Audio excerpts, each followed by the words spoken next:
Hi, Arun today from Bordo's Kitchen.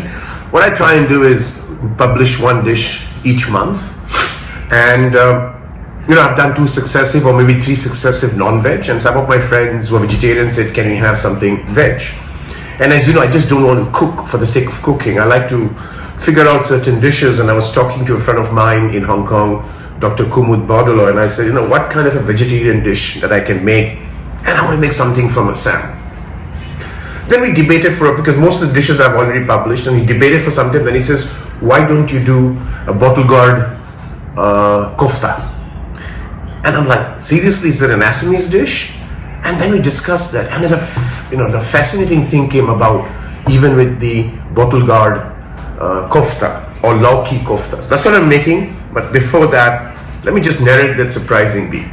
Okay, so here's the interesting bit, right? Which I was surprised with when I looked at Lauki kofta or bottle gourd kofta around India. Every Indian state has its own way of making it, right? So it's just like the dal gosht I made, or the lentil and mutton dish I made, which is in Assam, which is in Punjab, which is in Maharashtra, Hyderabad, and that just came about. That yes, intuitively we feel that kofta is something, Lauki kofta is something from the north, but this is from Assam. And I asked Kumud, my friend, to get the recipe from his mother. So this is Auntie Lulu Moni's recipe that I'm going to create, and I'm calling it the bottle gourd kofta, Assamese style, if you will, right? So that's what I'm going to make. So here's the first step, of course, is the bottle gourd, which I have got in Hong Kong. And what was surprising thing I found out was that this vegetable actually traveled from India into China, or came to China from India. So in some local language, they refer to as an Indian vegetable, right? So what I'm going to do, I'm going to wash this, peel it, and I'm going to use my grater to grate this, but I'm going to use the bigger size because I want it slightly thicker. So we're going to come back, I'm going to do this, I'm going to grate it here, and then I'll tell you one step that is important to cook this thing, right? So we'll come back once I do the grating. All right, now I have grated this, as you can see. Now, important is if you're going to make this into a kofta, it is very important that we drain as much water out of this as possible. So I'm going to just put some salt and leave it for about 20 minutes. I mix the salt and leave it for 20 minutes. So just drain the water as much as possible. And also remember, you have already added salt, so be careful when you make this into a kofta. Now, a kofta, difference between a kofta and a pakora is, which I'll explain as we go, is how much of the binding agent you put. In this instance, I'm going to use, following Auntie Lulu Mani's recipe, I'm going to use besan or gram flour as the binding agent, right? So, and I have used the bigger side, so that because I want them slightly bigger, yeah. So that's it. We'll just let it rest for 10 minutes, and come and I will now do the curry base, and then we'll do the koftas later. All right, as you can see, a lot of water has come out, so I'm going to basically squeeze this more. The idea is to take out as much water from this as possible, and I'm putting it in a muslin cloth where I will basically drain the water further and press the cloth.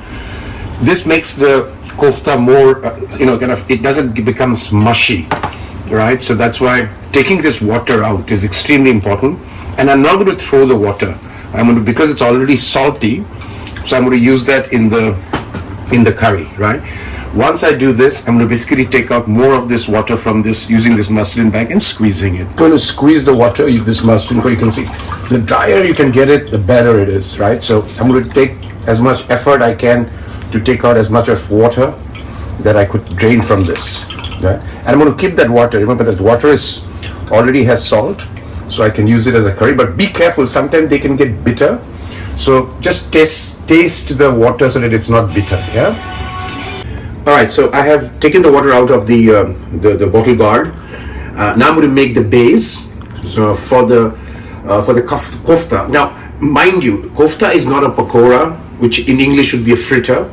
The difference is basically that you use very little binding agent, which could be a corn flour or a gram flour. What have you got as binding? You use that less. So it is not, you shouldn't deep fry it and make it into a pakora. That's the difference between a kofta and a fritter, right? So let's come here. I'm going to do the base for the koftas.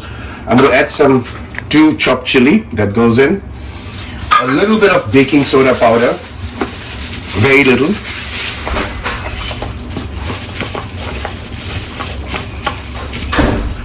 right? And then I'm going to put some gram flour or besan. Right? Again, not too much, because you don't want this is not supposed to be the binding agent, right? You want the texture, the flavor of the gourd to remain. Red chili. This is Kashmiri red chili, so not spicy. A little bit of turmeric. A dash of lime juice. And a little bit of coriander leaf.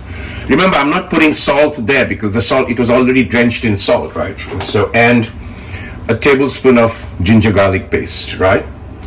That I'm going to make into, I'll mash it up and make it into a fritter, right? So that's it. I'll make the base, shallow fry these koftas, and the dish is ready. So if you can see here, I've made the base for the koftas.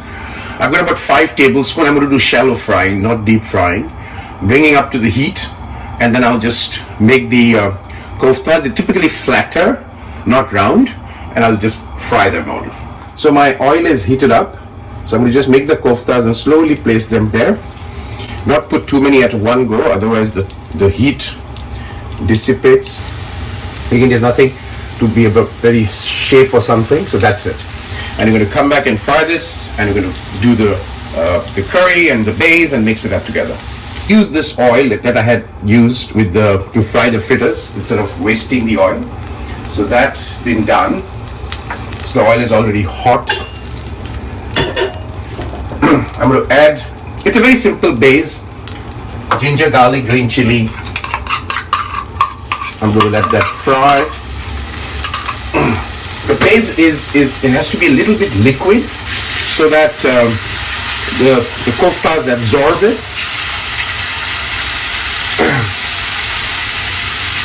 To that, I'm just going to add, I'm sorry, you need to add a little bit of hing. And then go into the garlic. With the garlic and ginger fried, I'm putting in the onion. And I'll make it a little bit of a liquid gravy, if that's the word. And then I'm just going to put some salt, and I'll fry this for about a minute till the onion browns out and the ginger garlic mixes well, and come and take the next step. So I've sauteed the onion, it's kind of translucent. At this stage, I'm going to add a little bit of the turmeric, 1/4, 1 tablespoon of Kashmiri red chili, and 1 teaspoon, sorry, I said tablespoon, 1 teaspoon of Kashmiri red chili and 1 teaspoon of the coriander powder. And as they kind of, at this stage, I'm going to put a little bit of water so that the spices don't burn. And as that's happening, in goes the tomato. Remember, I'm not going to put any salt since the water is already salty, right? So I'm going to just fry this. And at this stage, remember the water that I saved? It has all the ingredients. So I'm going to just drain that water a little bit into this, not too much. Yeah, and remember that it's already salty. So I'm just going to do a salt taste. And I'm going to cook this now for about 10 minutes or 15, covering it up so that it drains out it becomes a really kind of light dish, or a light curry. And then once this is all done, I'm just going to add the koftas into the curry. This has been done very well.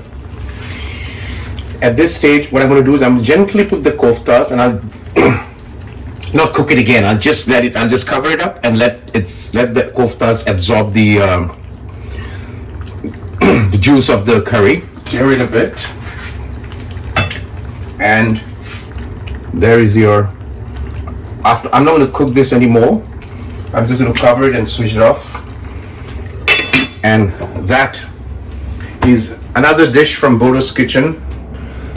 Lauki Kofta, which is very pan-Indian dish, but this is something that surprisingly came out of Assam, and I thought, why not? So that's another dish till we come back from Bordo's kitchen. I'll try and see what else is out there, which is kind of a pan-India, cooked different in different part of India. Till then, good evening.